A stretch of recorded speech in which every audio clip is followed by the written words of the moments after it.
লালমনিরহাটের পাটগ্রাম উপজেলার জোংরা ইউনিয়নের ইসলামনগর ঝাকুডারি এলাকায় রায়হান ইসলাম নামে এক প্রবাসী যুবকের বাড়িতে বিয়ের দাবিতে 3 দিন ধরে অনশন করছে সীমা আক্তার নামে এক তরুণী।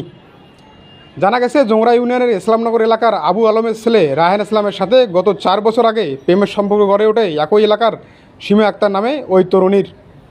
এক পর্যায়ে তরুণী সীমা আক্তারকে বিয়ের প্রতিশ্রুতি দিয়ে গড়ে তোলেন শারীরিক সম্পর্ক। এরপর রায়হানকে বিয়ের কথা বলায় সে চালায় নানান ধরনের টাল বাহানা। এদিকে সীমা আক্তার নিরুপায় হয়ে রায়হান ইসলামের বাড়িতে গত রবিবার থেকে বিয়ের দাবিতে অনশন করে আসছে।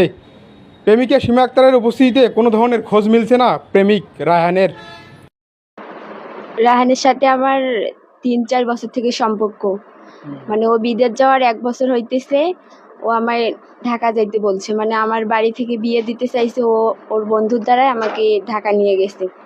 ও ঢাকায় কয়েকদিনের মধ্যে ঢাকা ঢুকতে চাইছে, কিন্তু আমি ঢাকা যাওয়ার 1 মাস হইলাম, তারপর ও ঢাকা ঢুকে নেই।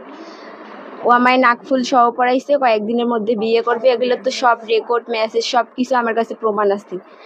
এগুলা জানার পরও ওর মা বাবা অস্বীকার করে যে আমার ছেলের সাথে নাকি ওনার ছেলের সাথে আমার সম্পর্ক ছিল না।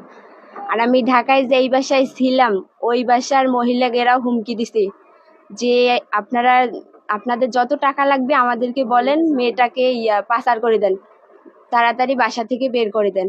এই ভয়ে আমি বাসার কাউকে না বলে বাসা থেকে বের হয়েছি। এরা যদি না জানতো ওনাদের ছেলের সাথে আমার সম্পর্ক যদি নাই, তাহলে ওই বাসার মহিলাকে ফোন দিয়ে হুমকি কিসের জন্য দিছি?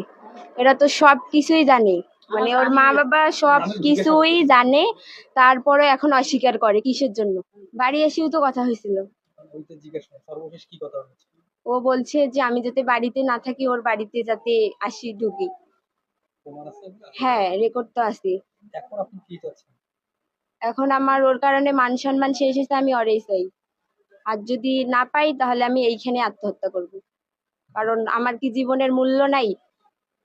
আর এখন যদি রাহান অস্বীকার করে, ওর বাবা মা হয়তো হুমকি দেখাইছে, মানে ওর মা নাকি ফোন করে বলে যে